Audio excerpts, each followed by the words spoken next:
मतदार बंधू आणि भगिनींनो, गेल्या 10 वर्षापासून आपण या मतदारसंघामधनं भारतीय जनता पार्टीचा खासदार म्हणून ज्यांना निवडून देतो, प्रत्येक वेळी आपण काँग्रेस आणि बीजेपी या 2 पक्षांच्या उमेदवारांना निवडून देण्याचं काम करत आलेलो आहोत।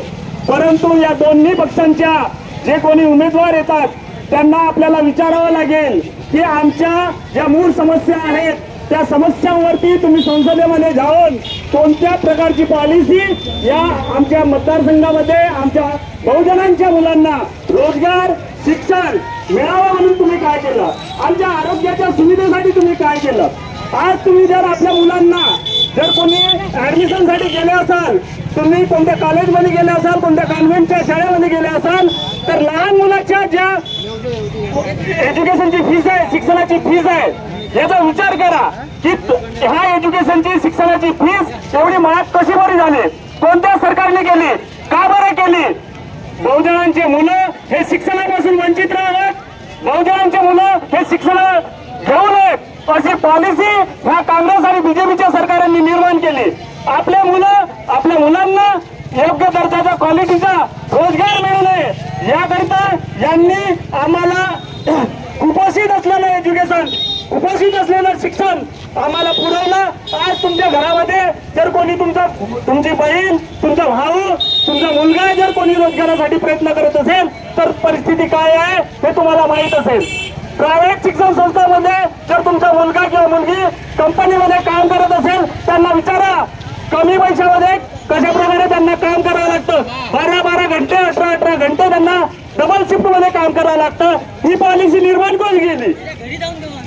ही पॉलिसी काँग्रेस आणि बीजेपीच्या सरकारांनी निर्माण केली। तुमच्या मुलांच्या आरोग्यावर त्यामुळे परिणाम होतो। आपल्याला जर एखादा काही आरोग्याची समस्या निर्माण झाली, आरोग्याच्या सर्व समस्येसाठी आपण जर कोणत्या दवाखान्यामध्ये गेलात त्याची फीस पहा किती खर्च येतो। ही पॉलिसी गरीबातल्या गरीब व्यक्तीला चांगल्या दर्जाच्या आरोग्याची सुविधा मिळावी यासाठी प्रयत्न कोण करणार?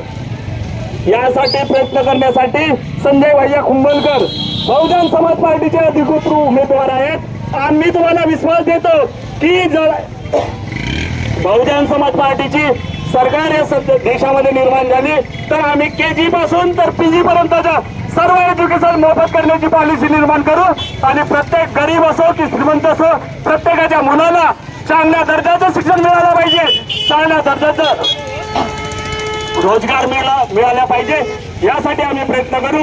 एवढं आम्हाला जर चांगला रोजगार, चांगलं शिक्षण मिळालं तर आम्ही आपल्यासाठी चांगल्या पद्धतीचे घर, आम्हाला घरकुलची गरज पडणार नाही। जर आमच्याकडे चांगल्या पद्धतीचा रोजगार असेल आम्हाला राशन मध्ये जाऊन फुकटचं राशन घेण्याची गरज पडणार नाही। या देशाचे प्रधानमंत्री म्हणतात आम्ही 80 करोड जनतेला फ्रीमध्ये राशन करतो, म्हणजे गेल्या 10 वर्षामध्ये या देशाच्या पंतप्रधानांनी 80 करोड लोकांना गरीब करण्याचं काम केलं आहे।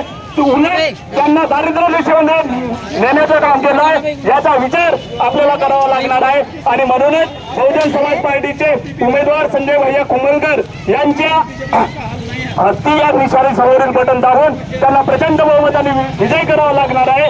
तेव्हा कुठं बहुजन समाज पार्टीची सत्ता निर्माण होईल। आम्ही तुम्हाला विश्वास देतो, तुम्हाला चांगलं शिक्षण, चांगला रोजगार, चांगल्या आरोग्याच्या सुविधा ह्या आमच्या सरकारमध्ये निर्माण करण्याची पॉलिसी आम्ही निर्माण करू आणि तुमच्या मुलाबाळांना बेरोजगार राहण्याची परिस्थिती निर्माण येणार नाही एवढा विश्वास मी तुम्हाला या ठिकाणी देतो। पुन्हा एकदा संजय भैया कुंभलकर यांच्या हत्ती चिन्हासमोरील बटन दाबून प्रचंड बहुमताने विजय करण्याचं आपल्याला आव्हान करतो आणि इथंच आपले 2 शब्द पूर्ण करतो। जय हिंद, जय भारत।